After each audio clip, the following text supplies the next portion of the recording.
በመንፈስ ቅዱስ በመነዳት ልምምድ ውስጥ በነበርኩበት ጊዜ ፔሸንቶቼን እንደምን አደራችሁ እንኳን ብዬ ሰላም ስሰጣቸው ስለ ክራይስት ሚሽን አገልግሎት ብዙ አላቅም እና መጀመሪያ ላይ እንዲያውም ዙም ስንገባ አንድ ደቂቃም ካረፈድን ይዘጋ ነበርና ሌላ ጊዜ ትገባላችሁ እንባላለንና እንዴት እንደምራመድ እንዴት ህይወቴን እንደምመራ እንዴት እግዚአብሔር እንደማገለግል በነበረኝ ጉዞ የተረዳሁት ምንድነው ክርስትና ሾርትከት የለውም።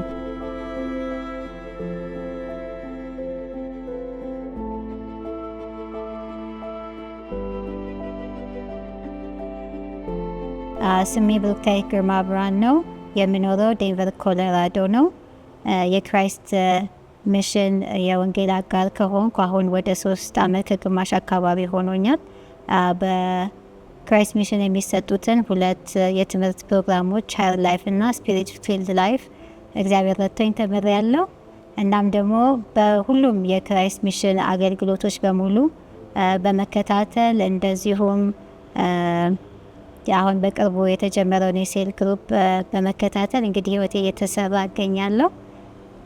የመጣሁት 2 ምስክርነቶችን እግዚአብሔር ካረገልኝ ብዙ ነገር በክራይስት ሚሽን 2 ምስክሮችን ለመመስከር ነው። የመጀመሪያው ምስክርነት የደሙ ኃይልና ሚስጥር የሚለው መጽሐፍ በማነብ ጊዜ ወደ ህይወቴ የመጣውን የእግዚአብሔር ኢንካውንተር እሱን ለመመስከር ነው። በጣም የምወዳት በጌታ እህቴ የሆነች የደሙ ኃይልና ሚስጥር የሚለው መጽሐፍ ገዝታ ለልደቴ ስትሰጠኝ አንድ ቀን ቁጭ ብዬ ይህን መጽሐፍ ሳነብ ብዙ ጊዜ አንዱን ፔጅ አነበብኩት። ምክንያቱም በጣም እንቅልፌ ይመጣ ነበር በጊዜውና ለምን እንቅልፌ እንደመጣ ራሱ አልገባኝም ነበር። ግን ይህንን መናገር የፈለኩት ምንድን ነው ዲያብሎስ የክርስቶስን የደሙን ኃይልና ሚስጥር እንድናቅ እንደማይፈልግ እና ይህን መጽሐፍ እንዳላነብ በመንገዴ ላይ ቆሞ ነበር። ግን እግዚአብሔር ረድቶኝ መጽሐፉን እያነበብኩኝ 5ኛ ጊዜ ላይ አንዱን ፔጅ አንብቤው በዛ ፔጅ ላይ የተጻፈው የእግዚአብሔር ቃል እንደ 3D ወደ እኔ ይመጣል እና ያ መጽሐፍ የተጻፈው ዘጸአት 12:2 ላይ ያለው ቃል ይሄ የመጀመሪያ የወሩ መጀመሪያ ይሁንላችሁ እና እስከዛሬ ድረስ ለአባቶቻችሁ የማልኩላቸውን የነጻነት ህይወት ኖራችሁ አታውቁም፣ ከአሁን በኋላ ግን በነጻነት ትኖራላችሁ ከደሙ የተነሳ የሚል ነበርና ያንን ሳነብ በቃ ይሄ ነገር ለኔ ነው የተጻፈው ብዬ ያ ቃል ሬማ ሆነልኝ እና ተነስቼ በአዲስ የልሳን መዝሙር መዘመር ነው የጀመርኩት እና በጣም በመንፈስ ቅዱስና በኃይሉ በዛ ሰዓት ተሞላሁና ወደ 6 ሰዓት የሚሆን በመንፈስ ቅዱስ የማምለክና በመንፈስ ቅዱስ የመጸለይ ኢንካውንተር ውስጥ ነበርኩኝ በዛ ጊዜ ማለት ነውና ከዚህ በፊት በኔ ህይወት ተለማምጄው ማላቀው በመንፈስ ቅዱስ ወይም በልሳን የመዘመር እና መዘመራቸው መዝሙሮች ወደ አማርኛም ወደ እንግሊዘኛም የተቀየሩ እንደዛ አይነትና ከዛ ሲቀጥል በጣም የመማለድን ኃይል በውስጤ አድርጎ ነበር መንፈስ ቅዱስ እና እኔ በሞያዬ ነርስ ነኝና በጊዜው በመንፈስ ቅዱስ በመነዳት ልምምድ ውስጥ በነበርኩበት ጊዜ ፔሸንቶቼን እንደምን አደራችሁ እንኳን ብዬ ሰላም ስሰጣቸው መንፈስ ቅዱስ በእኔ ውስጥ ሆኖ በጣም ሲሳሳላቸው ይሰማኝ ነበርና በዛ ጊዜ እስጢፋኖስ በመንፈስ ቅዱስ ተሞልቶ ወንጌልን እንደሰበከው አይነት ከፔሸንቶቼ ጋር በነበረኝ ኢንተራክሽን እንደዛ ይሆን ነበርና መንፈስ ቅዱስ የሰዎችን ልብ አግኝቶ ወደ ፍቅሩ መንግስት ለማስገባት ለሁሉም ሰው የእግዚአብሔር ዓላማ ወይም የልቡ ትርታ ሰዎችን ሁሉ በፍቅሩ ማርኮ ሰዎችን ወደ ፍቅሩ የልጅ መንግስት ማስገባት እንደሆነ ነው የተረዳሁትና በዚህ ምድር ላይ ኢየሱስ ክርስቶስ በስጋ በሚመላለስበት ጊዜ ሰዎች ያሉበት ሄዶ ነበረ ወንጌል የሚነግራቸውና ልክ እንደዛ መንፈስ ቅዱስም የነዛ ሰዎች ልባቸው ያለበት ቦታ ሄዶ ልባቸው ኬር ለሚያደርገው ነገር በእውነትም ኬር አድርጎ የነሱን ልብ በቃ አግኝቶ ከዛ መወደዳቸውንና እሱ እንደሚቀበላቸው ይነግራቸው ነበረ። በዛ ጊዜ በመንፈስ ቅዱስ መነዳት ወንጌልን ለፔሸንቶቼም ሼር በማደርግበት ጊዜ አንድ ልሰጥ የምችለው ምሳሌ አንድ ወጣት ልጅ ነች እና እኔ የምሰራው ሜንታል ሄልት ሆስፒታል ውስጥ ነው እና አይደንቲቲ ክራይሲስ ወይም ደግሞ ራሷን ከሌላ ሰው ጋር ኮምፔር የምታደርግ ልጅ ነች። እንደዚህ መሆን አለብኝ የምትልና መንፈስ ቅዱስ በዛ ጊዜ በእኔ ውስጥ ሆኖ ያው በፈቀድኩለት ልክ መንፈስ ቅዱስ በእኔ ውስጥ ሆኖ ወንጌልን ለሰዎች ያካፍል ነበርና በዛ ጊዜ ምንድነው ያላት መንፈስ ቅዱስ እሷ ፐዝል እየሰራች ነበርና አትሊስት ሁለቱ ፐዝል አንድ አይነት ቢሆን ይሄንን ፐዝል አጨርሽውም እና እግዚአብሔር ሁላችንንም ዩኒክ አድርጎ የሰራን ሁላችንም ዩኒክ እንድንሆን ፈልጎ ነውና ራሳችንን ከሌላ ሰው ጋር ማነጻጸር የለብንም እያለ መንፈስ ቅዱስ በቃ እሷ ልክ እንዳለችው እንደተፈጠረችው እንደሆነችው እንደምትወደድና እሱ እንደሚቀበላት ይመሰክርላት ነበርና ያው በዛ ውስጥ ነው የተረዳሁት ሰዎች ምንም ያህል ስትራግል ቢያደርጉ እግዚአብሔር ወደዛ ስትራግላቸው ሄዶ ያንን ነገር ሸክማቸውን አንስቶ እነሱ እንደሚቀበላቸው ሊያሳውቃቸው ይወዳልና እሱን ነው በዛ ጊዜ ወንጌልንም ስሰብክ እኔ ለወደፊቱም መንፈስ ቅዱስ እንደ ሞዴል ሆኖ ነው ያንን ያሳየኝ። እኛ ከሰዎች ጋር ኮሚኒኬት የምናደርገው ፍቅርን ነው። እግዚአብሔር ያው አመፀኞች ሳለን ክርስቶስ ሞተልን ይላልና ጤነኛ ስለሆነ አይደለም ሰው ክርስቶስ ሰው ሆኖ አምላክ ሰው ሆኖ በመካከላችን ያደረው የጠፉትን ሊፈልግ እንደሆነና ወደ ጠፉትም የሚሄድበትን መንገድ ያየሁበት ኢንካውንተር ነው። ሁለተኛ ምስክርነቴ በስፒሪት ፊልድ ላይፍ እና ባየር ላይፍ ትምህርት በነበረኝ ጉዞ ወደ ህይወቴ የመጣውን ለውጥ ለመመስከር ነው። ሃየር ላይፍን እኔ እንደ ፋውንዴሽናል በቃ ልክ አንድ ቢልዲንግ ሲሰራ ፋውንዴሽኑ እንደሚሰራ እንደሚገነባ እንደዛ አይነት ፋውንዴሽን ነው ለኔ ሆነልኝ። እኔ እንደ ሰው ለምንድን ነው የተፈጠርኩት? እኔ ደግሞ ማን ነኝ የሚለውን ስፒሪት ባዲ ሶል እንደሆንኩኝ እንደገናም ደግሞ እግዚአብሔር ዓለምን ገቨርን የሚያደርግበትን መንፈሳዊ ህጎች እና ሃየር ላይፍ የሃይማኖት ዲዲቲ ነው ብየዋለሁ። ምክንያቱም ሃይማኖት ለማስመሰል ያልሆኑትን ለማስመሰል የሚጥር ነው። ግን ይሄ ትምህርት ለእኔ ማለት ነው መሆን ላይ እንድሰራ ያደረገኝ ነው። ከራሴ ጋር በጣም ቻሌንጅ ያደረገኝ ትምህርት ነው። ፓስተር ምን ይላል? አንድን ነገር እስካላደረከው ድረስ አላወቅከውም፣ እስክታደርገው ድረስ እወቀው የሚል አባባል አለና ምንድነው መንፈሳዊ ህይወት ሄድ ኖሌጅ ሳይሆን ፕራክቲካል ህይወት እንደሆነ ወደ ተግባር መምጣት ያለበት እንደሆነ እሱን የተማርኩበት ነው። ሌላው ሲቀጥል ያው በጣም ስትራክቸርድ የሆነ ነው ሃየር ላይፍ። እንግዲህ መጀመሪያ ስገባ ስለ ክራይስት ሚሽን አገልግሎት ብዙ አላቅም እና መጀመሪያ ላይ እንዲያውም ዙም ስንገባ 1 ደቂቃም ካረፈድን ይዘጋ ነበርና ሌላ ጊዜ ትገባላችሁ እንባላለንና በጣም ስትራክቸር ከመሆኑ የተነሳ በጊዜው በጣም ህግ በዛ ብዬ ልሰናከል ነበር። ግን እግዚአብሔር ረድቶኝ ትምህርቱን ጨርሻለሁና ምንድነው በዛ ውስጥ ነው የተረዳሁት እግዚአብሔር የስርዓት አምላክ ነው። ይሄ ትምህርቱ ራሱ የተዋቀረው ያንንም እግዚአብሔር የስርዓት አምላክ መሆኑንም በዛ ውስጥ ወደኛ ህይወት ሰርጾ እንዲገባ እንደሆነ አሁን ተረድቼዋለሁ እና በጣም የጠቀመኝ ሰብሚሽን እና አውቶሪቲ የሚለው ትምህርት እግዚአብሔር ዓለምን ገቨርን የሚያደርገው የተለያዩ ገቨርንመንት ሲስተሞችን አድርጎ ነው በዓለም ላይ ማለት ነውና አንደኛውና የመጀመሪያው ገቨርንመንት ያው የትዳር ገቨርንመንት እንደሆነ እና የኔ የመጀመሪያ ገቨርንመንቴ የኔ ትዳር እንደሆነና ለባሌ መገዛት እንዳለብኝ እሱን በጣም አይቼዋለሁ፣ ገብቶኛል ማለት ነው። እኔ ከዛ በፊት በጣም በዲሞክራሲ አምናለሁ ማለት the best idea ያሸንፍ በቃ ሁለታችንም the best idea እናቅርብ ከዛ the best idea ያሸንፍ የሚል አስተሳሰብ ነበረኝና ግን ከዚህ ትምህርት በኋላ ዲሞክራሲ ላይ ሳይሆን ሰብሚሽን ላይ ሞር እንድሰራ በቃ በሰብሚሽን እንዳምን አድርጎኛል። ሁለተኛው ገቨርንመንት ደግሞ የሎካል ቸርች የቤተ ክርስቲያን አውቶሪቲ እንደሆነና ከሎካል ቤተ ክርስቲያን ጋር ያለኝንም ሪሌሽንሽፕ በጣም በጥንቃቄ እና በሰብሚሽን እንዳደርገው የረዳኝ ትምህርት ነው።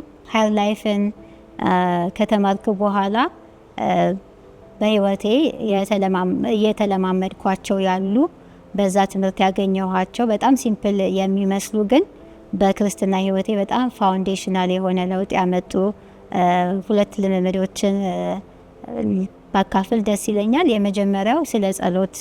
እንግዲህ በሃየር ላይፍ ስንማር ከዚህ በፊት አውቀናቸዋል እንኳን ብለን ያልናቸውን ነገሮች እንደገና እንድናቃቸው የተደረግንበት ነውና ስለ ጸሎት ማለት ነው። ጸሎት ሞኖሎግ ሳይሆን ዳያሎግ ነው የሚለው ትምህርት እሱ በጣም ህይወቴ ላይ ፕራክቲስ አድርገው በጣም የለወጠኝ ልምምድ ነው።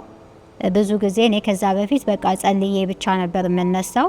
ከዛ በኋላ ግን ከዚህ ትምህርት በኋላ ጸሎት ዳያሎግ ነው፣ ከእግዚአብሔር ጋር ህብረት የምናደርግበት ነውና ጸልያችሁ ዝም ብላችሁ አትነሱ፣ የእግዚአብሔርንም ድምጽ ለመስማት ጊዜ ሰጥታችሁ ስሙ የሚል ነበርና እኔ በቃ ያን ማድረግ እፈራ ነበር። ምክንያቱም አይምሹር የእግዚአብሔርን ድምጽ አልሰማም፣ የራሴን ሀሳብ እግዚአብሔር ድምጽ ነው ብዬ ደግሞ እንዳልል ብዬ በዛ ፍራቻ ነው ያንን ያልተለማመድኩትና ግን ከዛ ትምህርት በኋላ ስጸልይ በቃ ጸጥ ብዬ የእግዚአብሔርን ድምጽ ለመስማት እቆያለሁና በዛ ልምምድ ውስጥ የእግዚአብሔርን ድምጽ መስማት ጀምሬያለሁና የክርስትና ህይወቴን በጣም አስደሳች ያደረገልኝ የህይወት ልምምድ ነው። ከዛ በፊት የነበረኝና አሁን ያለኝ ስጸልይ ራሱ በቃ መንፈስ ቅዱስ ስለምን ልጸልይ እያልኩት ኢንተራክቲቭ የሆነ ነው ህይወቴ ማለት ነውና በዛ በጣም ደስ ይለኛል። ሁለተኛው ልምምድ ደግሞ የማሰላሰል የእግዚአብሔርን ቃል የማሰላሰል ልምምድ ነው።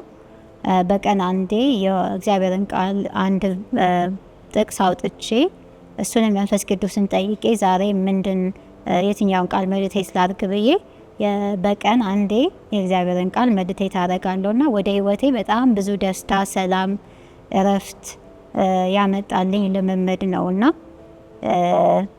የእግዚአብሔርን ቃል ሜዲቴት ሳላደርግ የዋልኩበት ቀን ለኔ የባከነ ቀን ነው ብዬ ነው ምለው እና የእግዚአብሔርን ቃልም ሳላሰላስል የኖርኩበትን የክርስትና ህይወት አሁን ሳስበው እንዴት ነው የኖርኩት ብዬ አስባለሁና ይሄም ልምምድ በጣም ህይወቴን የቀየረ ልምምድ ነው።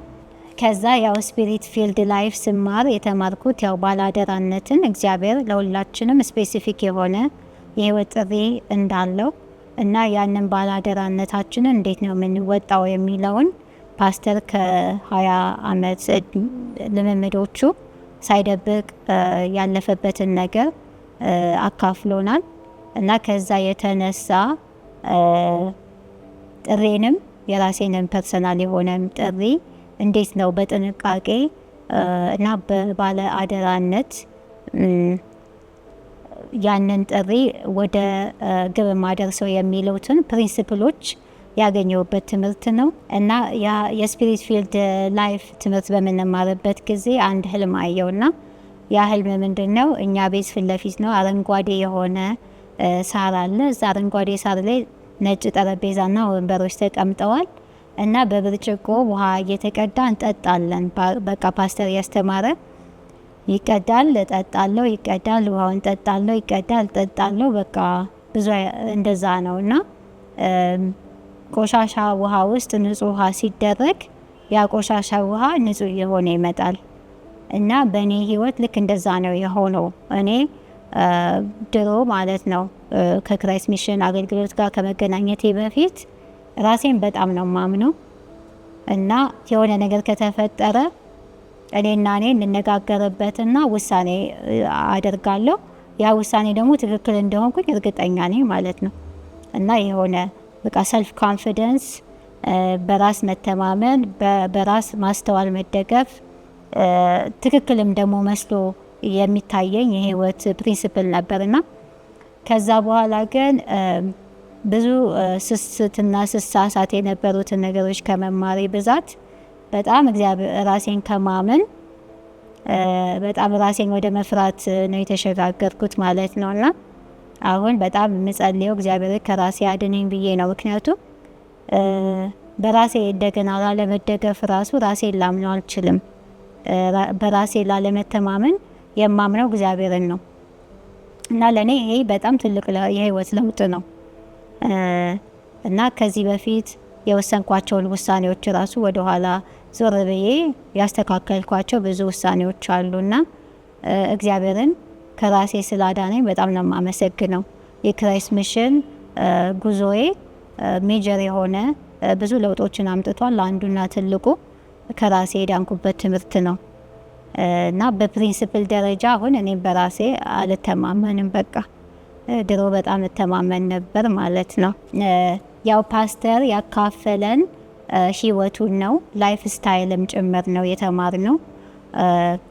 ማለት የዳነ ስጋ ያለው ሰው የለም እና ነገሮችን ለቻንስ ልንተዋቸው እንደማንችል እና ራሳችንን ዲስፕሊን እያደረግን እግዚአብሔር ባስቀመጣቸው ስርዓቶች ሁሉ እየሄድን ስጋችንን እየጎሸምን በፕሪንሲፕልና በስትራክቸር ህይወታችንን ግዴታ መምራት እንዳለብን እሱን ተምሬያለሁና ሰው የተፈጠረበት አላማ ጋር ለመድረስ መክፈል ያለበትን ዋጋዎች እነሱንም አይቻቸዋለሁና የክራይስት ሚሽን ዋናው አላማ ሰዎች ወደ ተፈጠሩበት የክብር ፍጻሜ እንዲደርሱ ነው እና በእኔ ህይወት የሆነው እንደዛ ነው።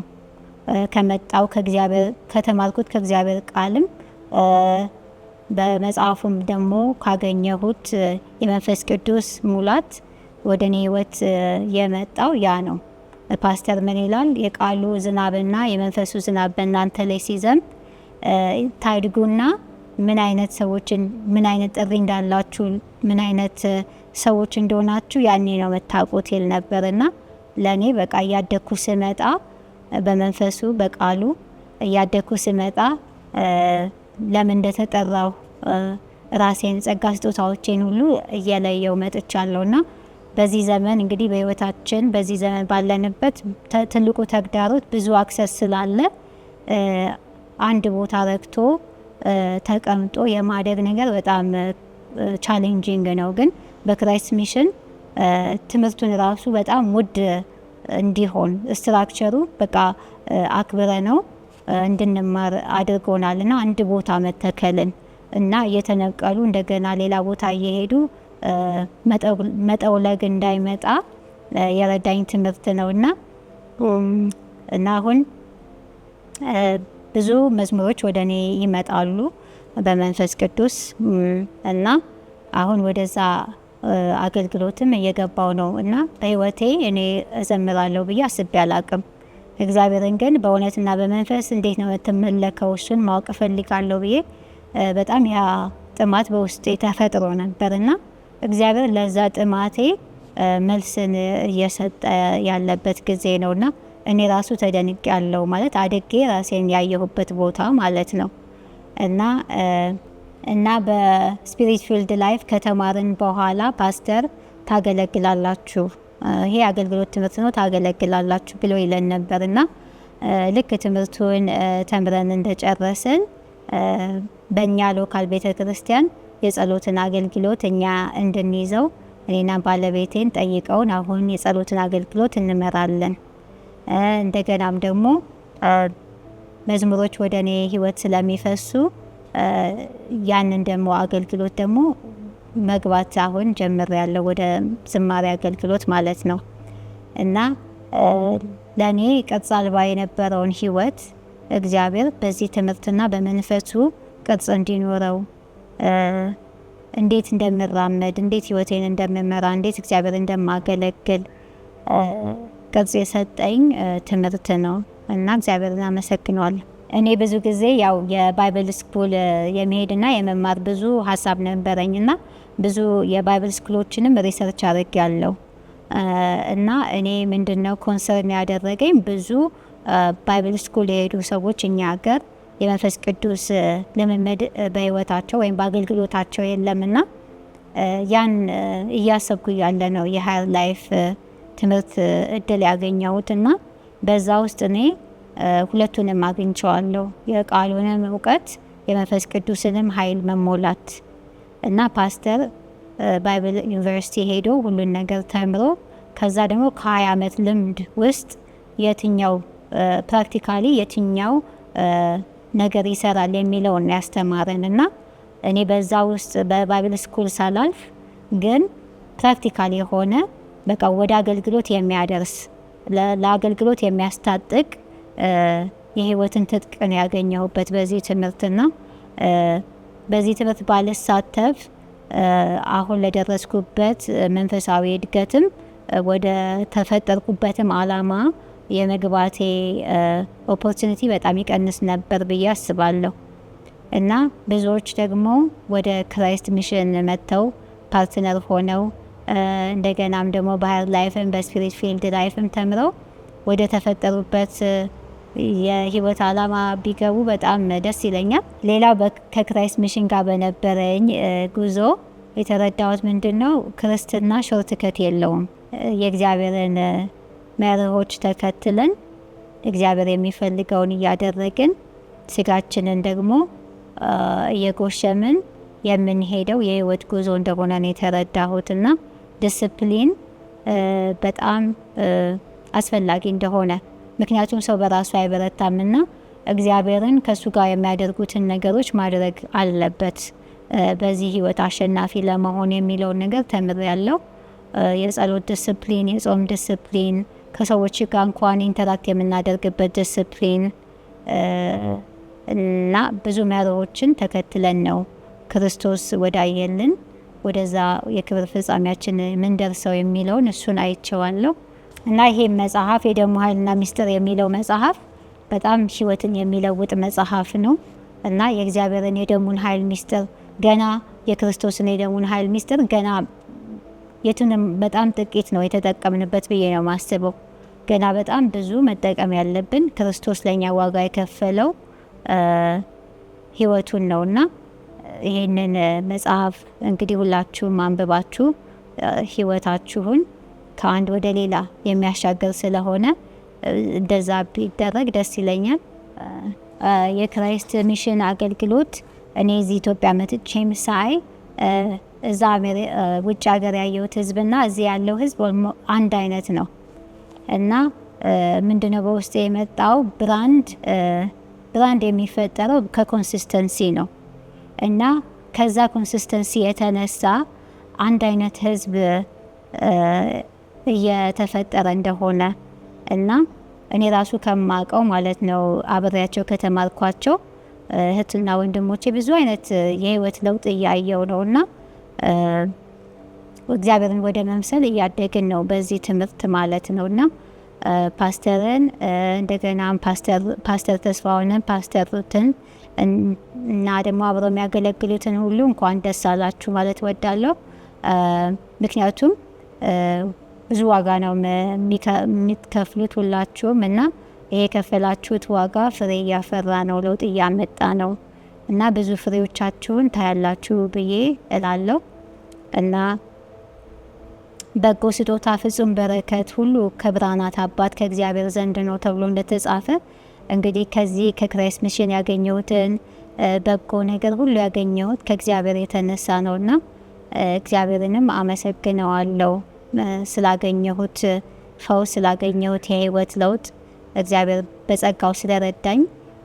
ሰው ተሳካ የሚባለው ለተፈጠረበት አላማ ሲውል ነው እና ያኔ ነው ደስተኛ የሚሆነውና እግዚአብሔር በዚህ አገልግሎት በመሳተፌ በጣም ወደ ብዙ ደስታ እያስገባኝ ነው። በቃ የተፈጠርኩበትን አላማ የምኖርበትን አቅም እግዚአብሔር ጥበብ እየሰጠኝ ወደዛ አሁን ታጥቄ በቃ የተፈጠርኩበትን አላማ ለመሮጥ ተዘጋጅቼ ያንን ሩጫ እንደጀመርኩኝ አስባለሁና እግዚአብሔርን በጣም ነው ማመሰግነው ስለ ክራይስት ሚሽን።